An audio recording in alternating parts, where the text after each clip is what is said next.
അസ്സലാമു അലൈക്കും വറഹ്മത്തുള്ളാഹി. സൂറത്തു തഹ്രീമിൽ അള്ളാഹു പറയുന്ന ഒരു വാചകമുണ്ട്.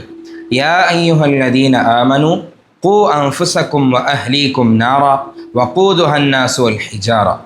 സത്യവിശ്വാസികളെ, നിങ്ങളെയും നിങ്ങളുടെ കുടുംബത്തെയും മനുഷ്യനും കല്ലുകളും ഇന്ധനമായിട്ടുള്ള നരകത്തിൽ നിന്ന് കാത്തുരക്ഷിക്കുക എന്ന്. നമ്മുടെ മുൻഗാമികളായ പ്രവാചകന്മാർ അവർ സ്വന്തത്തോടൊപ്പം കുടുംബത്തിൻ്റെ രക്ഷയ്ക്ക് വേണ്ടിയും പ്രാർത്ഥിച്ചിരുന്നതും പ്രവർത്തിച്ചിരുന്നതും നമുക്ക് കാണാൻ സാധിക്കും. ഇബ്രാഹിം അലൈഹിസ്സലാത്തു വസ്സലാം പ്രാർത്ഥിച്ചു, നാഥ, എന്നെയും എൻ്റെ മക്കളെയും വിഗ്രഹാരാധനയിൽ നിന്ന് അകറ്റണമേ എന്ന്.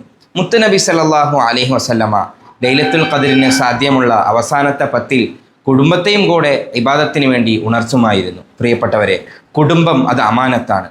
ഭക്ഷണവും വസ്ത്രവും ഒരുക്കുന്നതോടൊപ്പം കുടുംബത്തിൻ്റെ ധാർമ്മികത കൂടി നമ്മുടെ ബാധ്യതയാണ്. ഇഹത്തിലും പരത്തിലും ഈ കുടുംബം കൊണ്ട് സന്തോഷിക്കുന്ന തൗഫീഖ് അള്ളാഹു പ്രദാനം ചെയ്യുമാറാകട്ടെ. അസ്സലാമു അലൈക്കും വറഹ്മത്തുള്ളാഹി.